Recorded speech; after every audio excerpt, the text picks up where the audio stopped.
ಬೇಲೂರಿನ ಅಂಚೆ ಕಚೇರಿಯಲ್ಲಿ ಆಗಸ್ಟ್ 15ರಂದು ಕುಡಿದು ಮಾಂಸಾಹಾರ ಸೇವನೆ ಮಾಡಿದ್ದಾರೆ ಅಂತ ಸುದ್ದಿ ಹಬ್ಬಿಸಿ ಕಚೇರಿ ಹಾಗೂ ಸಿಬ್ಬಂದಿಗಳ ಬಗ್ಗೆ ಸಾಮಾಜಿಕ ಜಾಲತಾಣದಲ್ಲಿ ಹರಿದಾಡಿದ ವಿಚಾರವಾಗಿ ಬೇಲೂರು ಪೋಸ್ಟ್ ಮಾಸ್ಟರ್ ಮೋಹನ್ ಪ್ರತಿಕ್ರಿಯೆ ನೀಡಿದ್ದು, ಅಂಚೆ ಕಚೇರಿಯಲ್ಲಿ ಯಾವುದೇ ರೀತಿಯಲ್ಲಿ ಕಚೇರಿ ಸಿಬ್ಬಂದಿಗಳಿಂದ ಕರ್ತವ್ಯ ಲೋಪ ಆಗಿಲ್ಲ.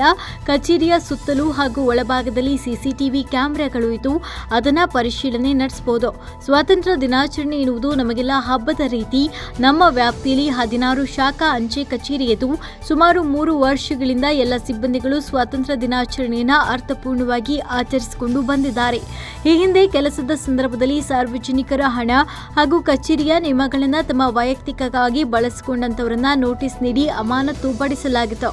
ಇದನ್ನೇ ಕಾರಣವಾಗಿಟ್ಟುಕೊಂಡು ಕಾರ್ಯಕ್ರಮದ ವಿಡಿಯೋಗಳನ್ನು ತಮ್ಮ ನೌಕರರು ಮೊಬೈಲ್ನಲ್ಲಿ ಹಂಚಿಕೊಂಡಿದ್ದು ಅದನ್ನೇ ದುರುಪಯೋಗ ಪಡಿಸಿಕೊಂಡು ಈ ರೀತಿ ಸುಳ್ಳು ಸುದ್ದಿ ಹಬ್ಬಿಸಿದ್ದಾರೆ ಅಂತ ಸ್ಪಷ್ಟನೆ ನೀಡಿದರು.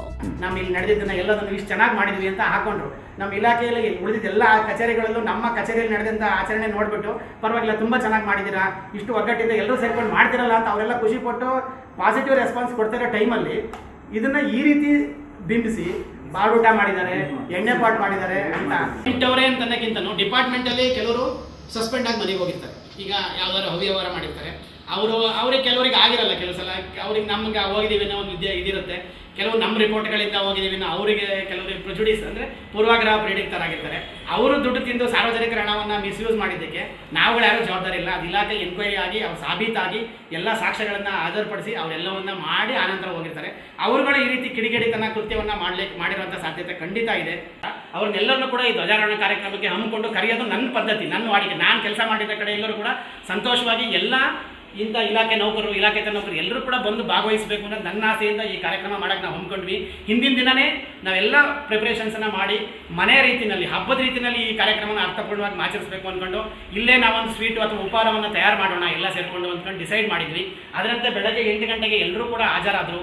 8:30ಕ್ಕೆ ಸರಿಯಾಗಿ ನಾವು ಎಲ್ಲರೂ ನೌಕರರ ಮುಂದಿನ ಧ್ವಜಾರೋಹಣ ಕಟ್ಟೆನಲ್ಲಿ ಎಲ್ಲರೂ ಸಾಲಾಗಿ ನಿಂತು ಧ್ವಜಾರೋಹಣ ಮಾಡಿ ರಾಷ್ಟ್ರಗೀತೆಯನ್ನು ಹಾಡಿ ಜೆಂಡಾ ಉಂಚ ರಹೇ ಮರ ಹೇಳಿ ಒಂದೇ ಮಾತರಂ ಹೇಳಿ ಕಚೇರಿಯ ಒಳಗೆ ಬಂದು ಅಲ್ಲಿ ಅಂಬೇಡ್ಕರ್ ಮತ್ತು ಗಾಂಧೀಜಿಯ ಭಾವಚಿತ್ರಕ್ಕೆ ದೀಪ ಬೆಳಗೋದ್ರ ಮೂಲಕ ಪುಷ್ಪಾರ್ಚನೆಯನ್ನು ಮಾಡೋದ್ರ ಮೂಲಕ ಎಲ್ಲ ನೌಕರರು ಸೇರಿಕೊಂಡು ಅದನ್ನು ಆಚರಿಸಿ ಆನಂತರ ದೇಶಭಕ್ತಿ ಗೀತೆಗಳು ಮತ್ತು ಯಾರೋ ಒಬ್ಬರು ದಾನಿಗಳು ಹಿಂಗೆ ಬಂದು ಒಂದು ಮೈಕ್ ಸೆಟ್ ಕೊಡ್ತೀನಿ ಅಂತಂದರು. ಯಾಕೆಂದರೆ ದೇಶಭಕ್ತಿಗೆ ಒಂದು ಹಬ್ಬದ ವಾತಾವರಣ ಇರಲಿ ಅನ್ನೋ ಕಾರಣಕ್ಕೋಸ್ಕರ ಒಂದು ಸ್ಪೀಕರ್ ಕೊಡ್ತೀವಿ ಅಂತ ಒಂದು ಹಳೇದೊಂದು ಸ್ಪೀಕರ್ ತಂದು ಒಂದು ಮೈಕ್ ತಗೊಬಂದು ಯಾರು ದೇಶಭಕ್ತಿ ಗೀತೆ ಹಾಡಾಕಿದ್ರೆ ಮಕ್ಕಳುಗಳಿಗೆ ಆಡಲಿ, ಆ ಅಭ್ಯಾಸ ಬರಲಿ ಅನ್ನೋ ಉದ್ದೇಶಕ್ಕೋಸ್ಕರ ತಂದು ಇಲ್ಲಿ ಇಟ್ಟಿದ್ರು. ಕೆಲವರು ದೇಶಭಕ್ತಿ ಗೀತೆಗಳು ಹಾಡಿದ್ರು, ಯೂಟ್ಯೂಬಲ್ಲಿ ಬರೋ ಕರೋಕೆ ಸಾಂಗ್ಗಳಿಗೆ ಕೆಲವರು ಹಾಡುಗಳನ್ನೆಲ್ಲ ಹೇಳಿದ್ರು, ದೇಶಭಕ್ತಿ ಗೀತೆಗಳನ್ನೆಲ್ಲ ಹೇಳಿ ನಂತರ ನಾವು ಅವ್ರು ಆಡ್ತಾ ಇದ್ರು. ನಾವಲ್ಲಿ ಹಿಂದೆ ಟಿಫನ್ ರೆಡಿ ಮಾಡೋಣ ಅಂತ ಅಂದ್ಕೊಂಡು ಕಚೇರಿಯ ಕಟ್ಟಕಡೆಯ ಹಿಂಭಾಗದಲ್ಲಿ ಅಲ್ಲಿ ನಮಗೆ ರೆಸ್ಟ್ ರೂಮ್ ಅಂತಲೇ ಇದೆ ಅಥವಾ ಡೈನಿಂಗ್ ಹಾಲ್ ಅಂತಲೇ ಇದೆ. ಊಟ ಕೊಡಲಿಕ್ಕೆ ನೌಕರರುಗಳಿಗೆ ನಮಗೆ ರೆಸ್ಟ್ ಮಾಡಲಿಕ್ಕೆ ಲೇಡೀಸ್ ರೆಸ್ಟ್ ರೂಮ್ ಅಂತಲೇ ಇದೆ.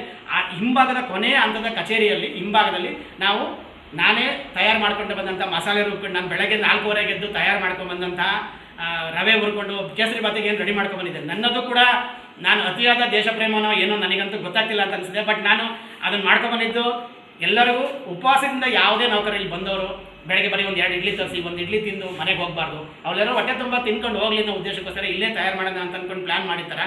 ಎಲ್ಲರೂ ಕೂಡ ಇಲ್ಲಿ ಪಲಾವನ್ನು ತಯಾರು ಮಾಡಿದ್ವಿ.